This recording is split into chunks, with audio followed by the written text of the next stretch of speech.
Jains teach that your karma, meaning the deeds or actions that you perform in one birth, decides the level of birth in your next incarnation. For Jains, karma is a particulate substance, especially something produced by violence of any type. Some actions are so bad in karmic terms, like killing another jiva that they are very substantial. Other actions are less violent, like violent thoughts. So the bad karmic matter they produce is subtler. How can a person get rid of the karma that attaches to his or her jiva? The process of living in this world burns off some karma.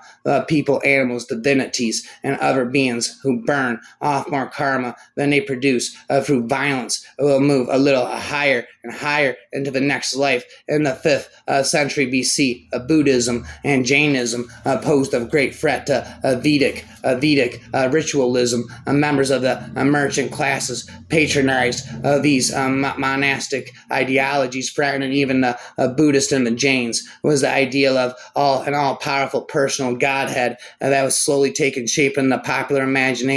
The common man always found more comfort in tangible stories and rituals that made trees, rivers, mountains, heroes, sages, alchemists, and ascetics worthy of worship. The move from many guardian deities and fertility spirits to one all-powerful united deity was but a small step. Being atheistic or at least agnostic, Buddhism and Jainism could do nothing more than tolerate this fascination for theism on their fringes. In a desperate bid to survive, Vedic priests, the Brahmins, did something more. They consciously assimilated the trend into the Vedic fold. Into their speculation, they concluded and advertised the idea that Godhead was nothing but the embodiment of Brahman, the mystic force invoked by the chanting of Vedic hymns and the performance of Vedic rituals, adoration of this Godhead through puja, a rite that involved offering food, water, flowers, lamp, and incense, was no different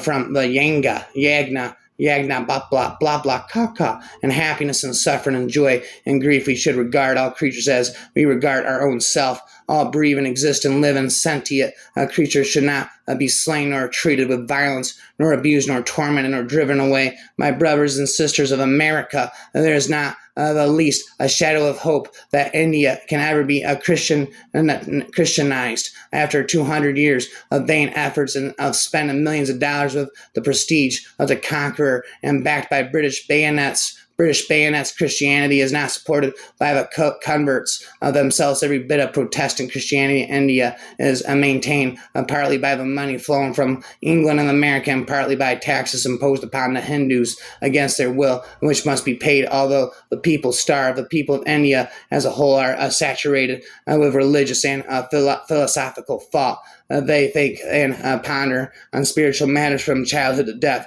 Even the street sweeper is frequently more profoundly versed in subtle metaphysics and divine wisdom than the missionary sent to convert them. The American people spend thousands of dollars to propagate the doctrines of the fallen man, the creation of the world out of nothing in 6 days by a personal God, vicarious atonement, absolution from sin by the shedding of innocent blood. This is the Christianity offered to the poor and illiterate of India. Christianity has percolated through the layers of dogmatism and bigotry, of intolerance and superstition, of damnation and hellfire. It takes on itself the quality of these layers and imparts them to those that are received within its folds. A non-religious person then, when awakened, would make others sleep. Therefore, his sleeping is good. A religious person, when awakened, will awaken others. Therefore, his awakening is good. What benefit have the Hindus derived from their contact with Christian nations? The idea generally prevalent in this country about the morality and the truthfulness of the Hindus evidently has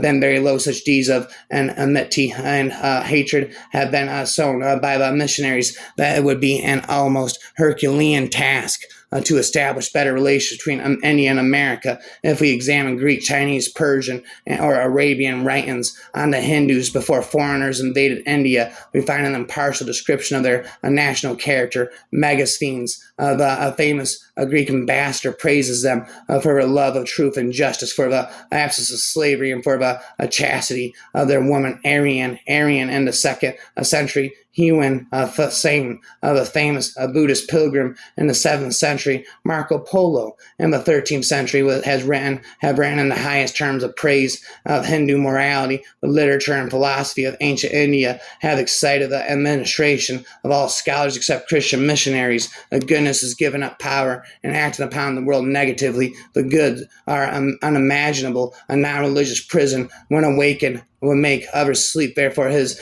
sleeping is good. A religious person, when awakened, will awaken others. Therefore, his awakening is good. What is a Aryan cult? It is the spontaneous revelation of self, whereas non-Aryan cult is modification of self. The religion of the Vedic sages was a spontaneous revelation of life power of the human body. Jainism is also a religion of self-mortification. The Dravidian religion was emotion and devotion, and Hinduism is the combination of all of these.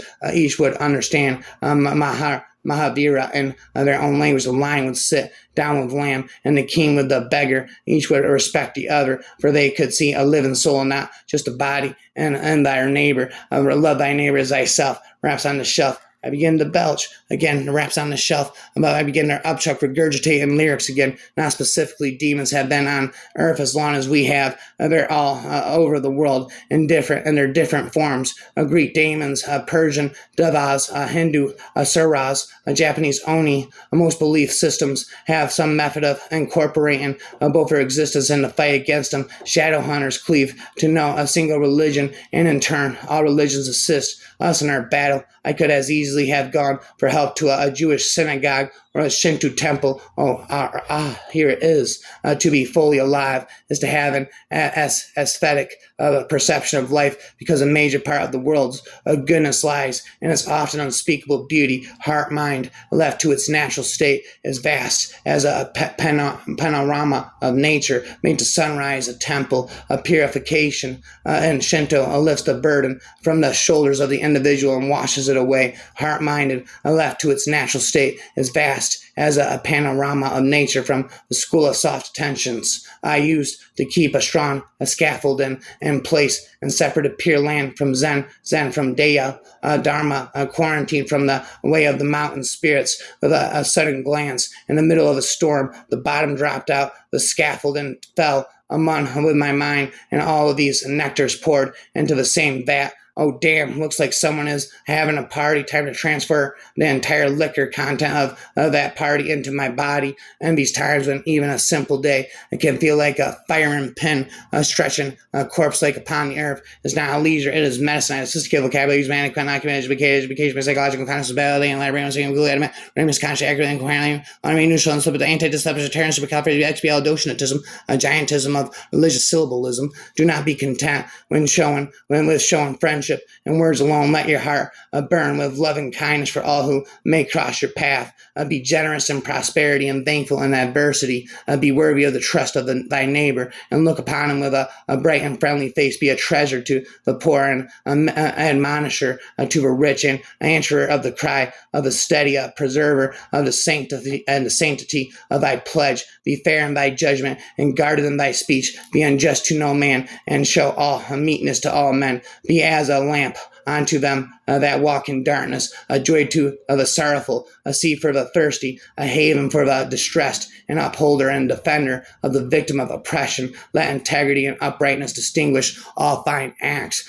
Be a home for the stranger, a balm to the suffering, a tower of strength for the fugitive. Be eyes to the blind, and a guiding light unto the feet of the errant. Be an ornament to the countenance of a truth, a crown to the brow of fidelity, a pillar of the temple of righteousness, a breath of life to the body of mankind, an ensign of the host of justice, a luminary above the horizon of virtue, a dew to the soil of the human heart, an ark on the ocean of knowledge, a sun in the heaven of bounty, a gem on a diadem of wisdom, a shining light in the firmament of thy generation, a fruit upon the tree of humility.